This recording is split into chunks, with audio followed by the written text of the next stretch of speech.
Hey guys, welcome back to the channel.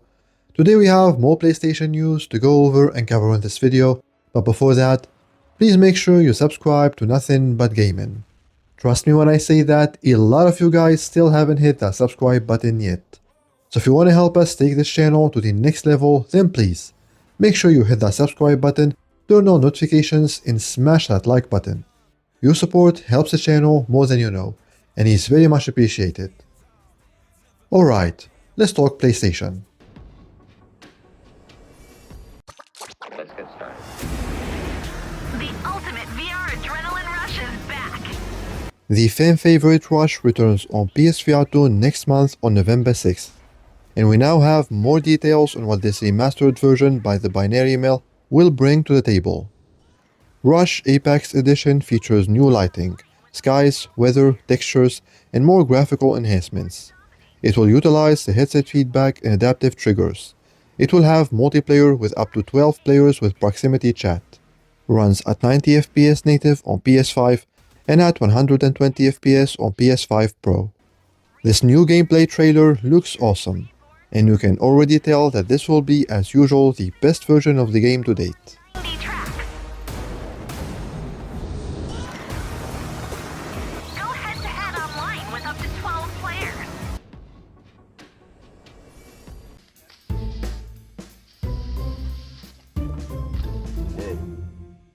This week, a new PSVR2 game was added to the list of games that sold better on PSVR2. And this one is Suicide Guy VR Deluxe. It's funny, because this is one of those games that you would think would absolutely crush it on Quest. You know, due to its cartoonish nature and whatnot, but nope. Just like many other games, it sold better on PSVR2. Reading from the developer's official blog, quote-unquote, I can start by saying that it is certainly a new platform on which it is commercially worth developing, since in just a month we already passed the 10,000 units sold of our VR game, and went on top 20 PSVR2 games on the store for a few days. The game has already been released on all major VR stores like Steam and Oculus Store. It is certainly the store where it has performed best in terms of sales numbers so far, but also the most difficult to publish on. So dear developers, take note. It seems like even if you're making a questy looking game, it still could sell better on PSVR2. Also, thanks to your support, developer Chubby Pixel announced that there is now a physical version of the game. So check that out on Red Art Games if you're interested. Speaking of physical versions, Wanderer the Fragments of Fate Nomad Edition is available now on the official Burp Games store. It includes Deluxe Edition DLC, which will be available starting October 7th, meaning next Tuesday, postcards, double-sided poster, and a woodrock lyric book. If I were a physical media collector, I would absolutely buy this. The apocalypse. Meet Asher Newman, our reluctant hero and central character.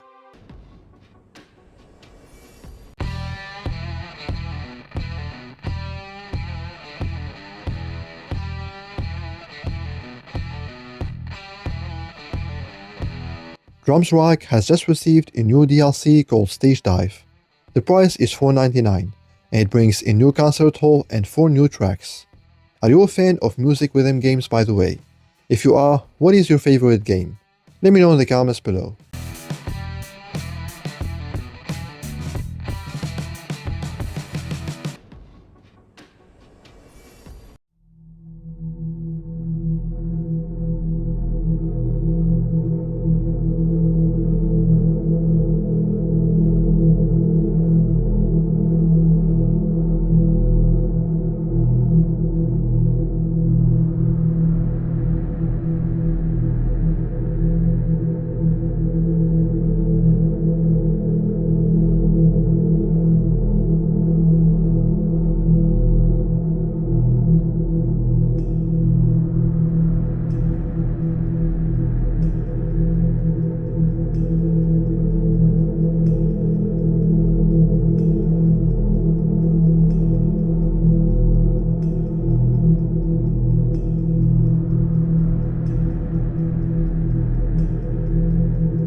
more action.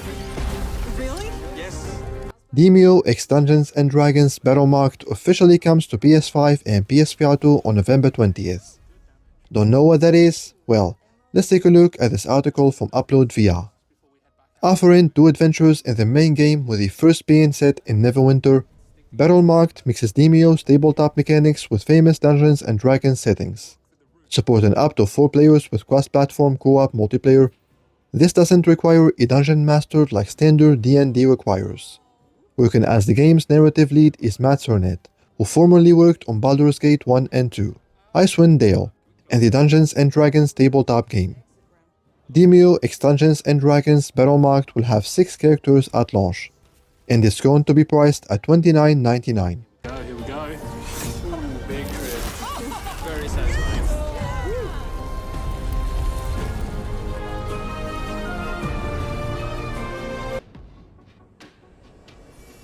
September's download charts are here, and I would say there are no surprises in the top 10 PS5 list, except maybe for Silent Hill F.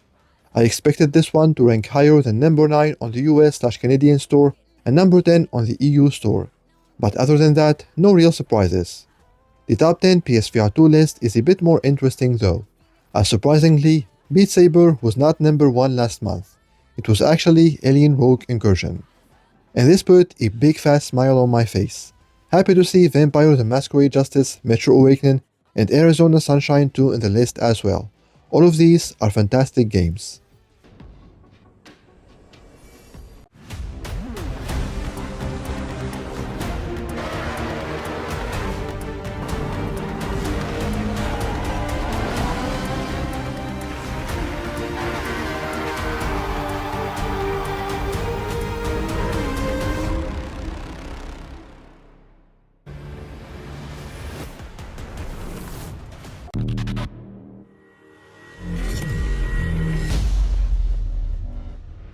PlayStation is sunsetting some PlayStation 4 services for new titles in spring 2026. According to the documentation from PlayStation, these services are designed to provide a more unified and scalable foundation across console generations. So what does this mean? It means that spring 2026 will truly be the beginning of the end for the PS4. This also means that the road to PS6 is about to begin, and mark my word, the PS6 will launch in fall 2027. I know it sounds too soon. I know it seems like the PS5 generation still hasn't kicked off yet. But I don't make the rules, guys. There is a 99% chance that's when Sony will launch the PS6.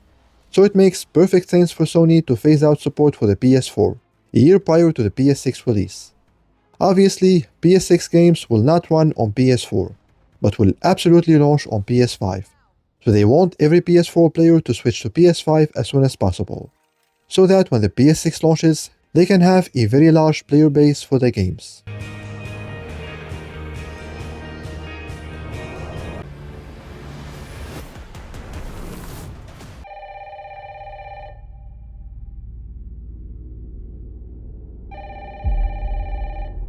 A lot of people are convinced that the hooded stranger in the I9 trailers is a returning character. However, that theory has been officially debunked by the game's director, who confirmed that this will be a brand new character. Don't worry, Leon will be there, just not as a creepy hooded man. The director also stated that he'd rather the game's bosses put players' wits to the test, as opposed to their skills with a firearm, meaning expect a similar playstyle to Resident Evil 2, where players expand their exploration area in a closed space and overcome obstacles using their wits. I'm feeling pretty hyped for Resident Evil Requiem, guys. And it's not just me, as the game has surpassed 2 million wishlists, which is a staggering number.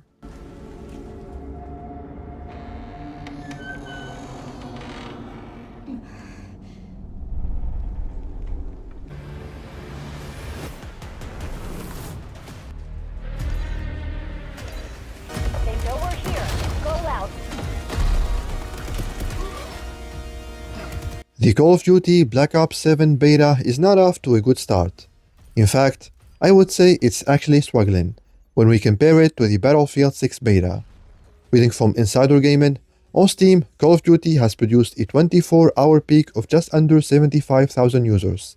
By comparison, Battlefield 6's peak at the same point during the early access beta window was around 335,000 users. On Twitch, Black Ops 7 has 185,000 viewers at the time of publishing, while at a similar time in the beta window, Battlefield 6 had over 500,000. So yeah, the player interest is definitely at an all-time low for Call of Duty at the moment. And honestly, one of the big reasons behind this is Battlefield 6. A recent report from the game business claims that 48% of Call of Duty players did not return to Call of Duty after playing Battlefield 6 beta on Steam. By contrast, 24% of PlayStation gamers did not return to Call of Duty after experiencing Battlefield 6. Empire expects Battlefield 6 to sell 5 million units within 1 week. This is all based on the overwhelming success of the beta and the strong viewership numbers. So yeah guys, it seems like 2025 is Battlefield's year, which is very unfortunate for Microsoft, who reportedly already lost over $300 million releasing Call of Duty Black Ops 6 into Game Pass. If anyone asks, this is why they announced the massive price increase for Game Pass just before the Black Ops 7 launch, which by the way, they're shoving it in their players' faces now. But again, this was always going to happen, despite Phil's lies, despite what Microsoft promised during the Activision trial. I mean, who's gonna believe that Game Pass will not get more expensive following a $70 billion acquisition? I mean, come on.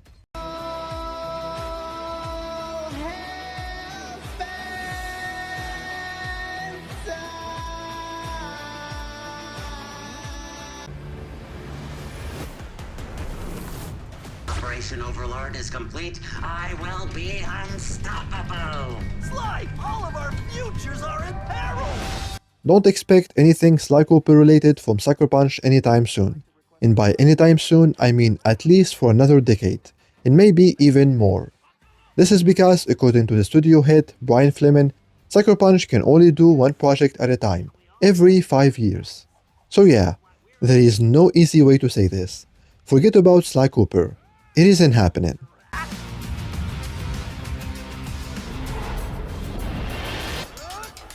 Double drat!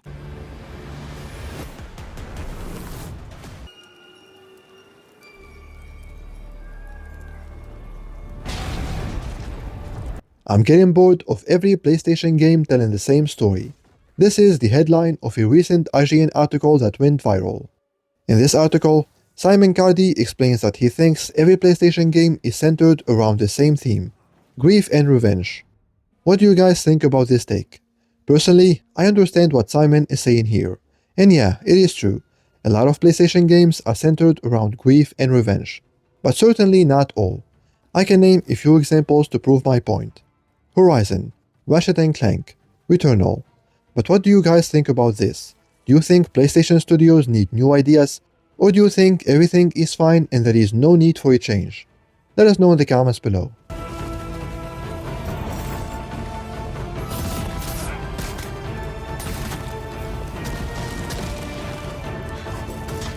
Before closing this video, I want to let you guys know that the Control Ultimate Edition update that was released on PC earlier this year will come to PS5 this Monday, October 6th. This update should add VRR, a 120Hz mode, and unlocked frame rate options. So if you have a display that can take advantage of these features and you like Control, look forward to this update. And that's all I have for you today guys. Thank you for watching, and for more PlayStation news reviews and discussions, make sure you stick with MBG.